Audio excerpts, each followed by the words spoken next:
Άρα λοιπόν επένδυσε και σε αυτό, κάνε μια φωτογράφηση των χώρων σου, στην τελική μια φορά τη σεζόν γίνεται.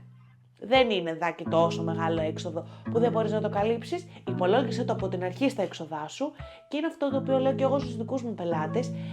Πρέπει να ξεκινάμε με κάποια πάγια πράγματα τα οποία πρέπει να τα κάνουμε εμείς πάγια. Δεν γίνεται δηλαδή να θεωρούμε λιγότερο σημαντικό π.χ. τη φωτογράφηση, αλλά να θεωρούμε περισσότερο σημαντικό το να κάνουμε τη διακόσμηση του χώρου, και τα δύο είναι εξίσου σημαντικά. Λες, έχω ένα iPhone 12, ένας επαγγελματίας δεν αρκούν μόνο η πολύ καλή κάμερα που έχει, πληρώνεις και την εμπειρία του και το μάτι του θα λέγαμε, δηλαδή ένας επαγγελματίας μπορεί να σου προσφέρει πολύ καλύτερες φωτογραφίες από αυτές που θα βγάλεις εσύ, γιατί προφανώς έχει κάποιες γνώσεις που δεν έχεις.